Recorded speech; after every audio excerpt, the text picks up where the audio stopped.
Don't tell people what you know. Right. Keep them poor. But unfortunately, the poor will always be amongst us because it starts up here. It's in their words, and the words become flesh. But when they say I can't afford it or I can't do that, they become what they say. And I made so many people, I can't afford it. You think I'm made of money? My PhD dad, he says, what do you think I am, made of money? I can't afford that. And my rich dad would say, that's why he's poor. Poor people say, I can't afford it, I can't do that, I don't have time. Because this is an escape. It's an escape, you know what I mean? It's easy to say, I can't afford it. Oh, I'm too tired. Oh, I can't go to the gym. When you could go to the gym, no, I can't.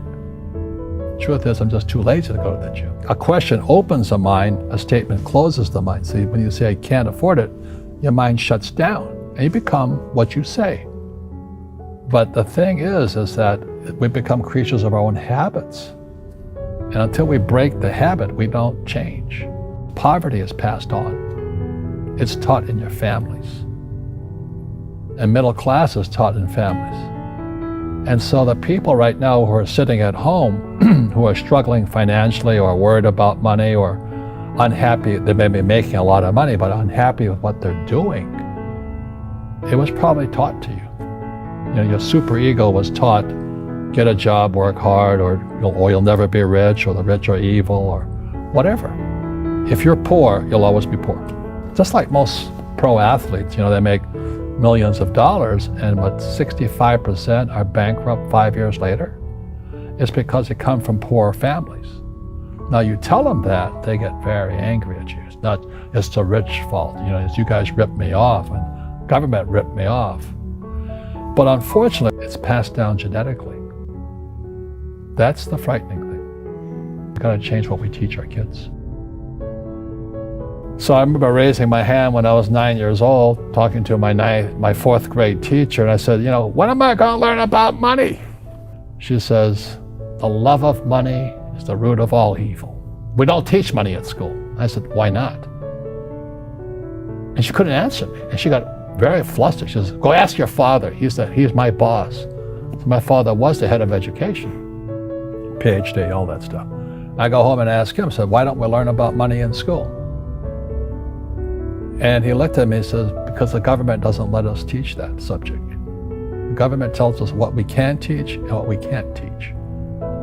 And I thought that was strange. And I said, but aren't we going to school to learn about money? He says, no, your job is to get a job. I said, but you get a job to earn money.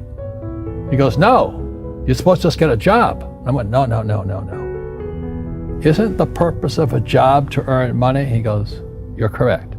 I said, so why don't I just learn about money?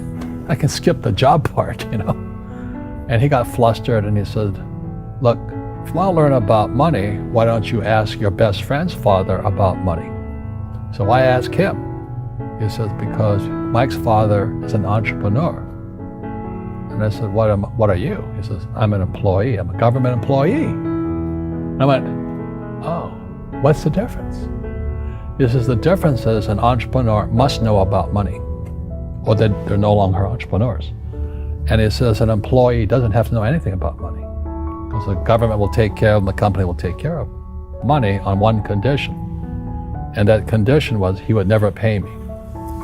He says, the moment I pay you, you think like an employee. He says, that's the trap. Entrepreneurs work for free. And now I'm 9 years old, my head's cracking in half. He says, you never want a paycheck. You understand that, kid? I said, okay, I got it. And he says, well, how do I make money? He says, that's what entrepreneurs figure out. It's like a cat, which comes first, a cat or the cat chasing its tail. And I said, so how do I learn about money? So he would just break out a Monopoly game board. So I would work for free. I'd pick up cigarette butts, and he had hotels and restaurants, and I would clean and do menial tasks. And as I got older, I started getting into office work and marketing and accounting, and I was an apprentice basically, but I always worked for free. He says that the moment you accept a paycheck, your brain goes dead. As long as you're hungry, you'll think. And he was a great, great teacher. You see, most teachers in school They're out of ethics. They teach subjects they themselves don't practice. A fake teacher is somebody who just wants a job and they'll teach anything. They teach how to shine shoes if you pay them more money. But they really don't know what they're teaching. For example, my calculus teacher, went to military school in New York, and I asked the teacher, I said, I'm in my 3rd year of calculus now. I said, am I ever going to use this stuff? He goes, no. I said, why do you teach it? He says, because I get paid. I said, do you ever use it? He goes, no. And that's why, you have to, in life, one of the things I suggest to people, you got to find a real teacher versus a fake teacher. And a fake teacher is somebody who doesn't do what they teach. And a real teacher is doing what they teach every day. School systems are making our students weaker. So in school, they have these things called now trigger effects. So you can't, as a teacher, you can't say anything that might upset the student. They don't want anything that might jar their point of view. So if I went into school, I'd be thrown out because I threaten them. And to me, isn't school about opening your eyes and minds to new ideas? But that's now out of the system. So everybody's got to be PC, politically correct now. And it's killing us. It's killing the brains of our kids. They're going backwards. But in their minds, they're more enlightened. If I didn't have ideas that shook me, I wouldn't learn anything new. But now these trigger mechanisms, we're actually making our students weaker in school. My success comes from spirituality, not finance. You see, people say, well, why don't you give the poor money? So the only problem with that is it just creates more poor people. You give a man a fish, you get a lot of people who want more fish, but you teach them to fish. We're more antagonistic, more antisocial. Social media is antisocial. That's the danger part. So the reason I'm speaking on spirituality, we got to evolve. It means meditation, it means yoga, it means praying, it means going to church, whatever it takes. But you got to get back to calm and peace and meditation. One generalized principle is emergence through emergency. So when you look at the word emergency, the base word is emerge. The only way humans evolve is via emergency. And a big one's coming. And it's going to be, as we all know, our banks have ripped us off immensely. They're just a bunch of crooks. I don't know how they can live with themselves. But the bankers rip off trillions and they get bonused in billions. Nobody goes to jail. That's the sickness of our society.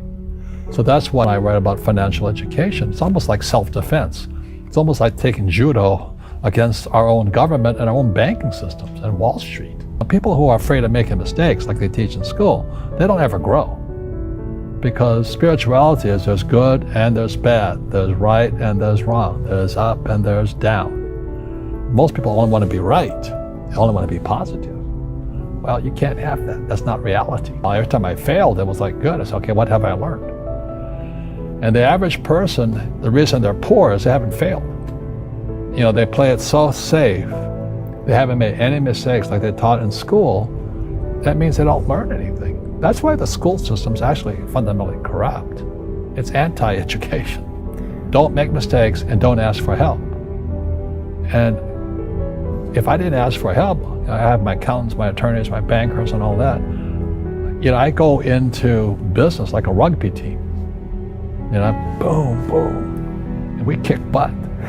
But the average guy is standing there, oh, I'm an A student, I'm going to do this all on myself. And a bunch of rugby players run you over and you go, well, they're not playing fair.